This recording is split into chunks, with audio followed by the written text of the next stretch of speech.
Comme chaque midi, les élèves du lycée de Lotil à Jouy-le-Moutier se dirigent vers ces bacs après le repas.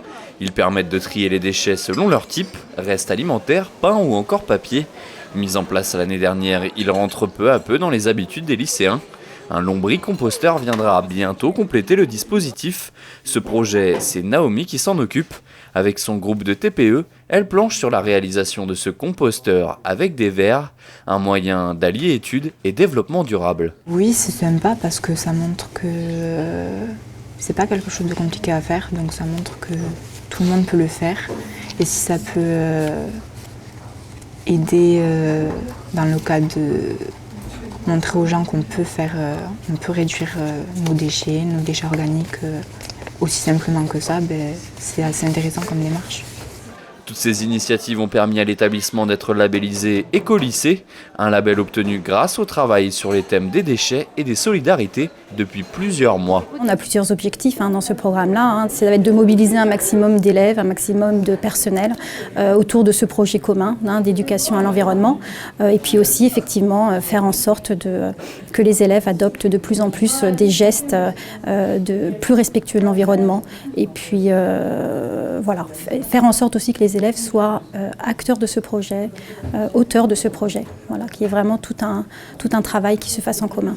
C'est pas une bouteille, c'est pas un flacon, on est quasiment sûr, on ne recycle pas. Le lycée de Lotil continue donc ses actions et surtout la sensibilisation des élèves.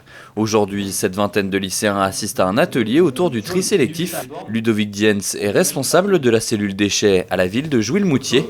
Il vient rappeler les bons gestes et corriger les mauvais comportements. De toute façon, on ne peut pas dire qu'on n'est pas du tout au courant du tri, parce que bon, avec tout ce qu'on fait comme communication à ce sujet-là, tout le monde est plus ou moins au courant. Il y a beaucoup d'erreurs qui sont faites. Il y a des déchets un peu traîtres. J'ai insisté sur le plastique parce que c'est le plus traître, on va dire. Des fois, les gens veulent trop bien trier. Et c'est aussi pour ça, des fois, qu'il y a des erreurs qui sont commises. Mais en général, oui, il y a toujours une base, on va dire. Les gens, ça, voilà, le papier, ça se recycle. Le verre, ça se recycle. Après, est-ce qu'ils font tous l'effort? Je ne sais pas. Mais il y a aussi parfois, c'est simplement pas de la mauvaise volonté, peut-être des fois d'une mauvaise information. Pour ces lycéens de seconde, c'est un bon moyen d'en savoir plus sur le tri sélectif. Chez moi, on trie. C'est important pour préserver la planète.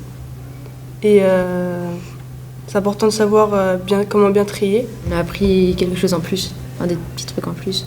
Mais on savait un petit peu déjà. J'ai juste appris ce qu'on faisait après, une fois que c'est mis dans la poubelle de tri, et ce qu'on peut faire avec après. Dernière nouveauté au lycée de Lotil, l'installation d'un poulailler pédagogique depuis quelques semaines.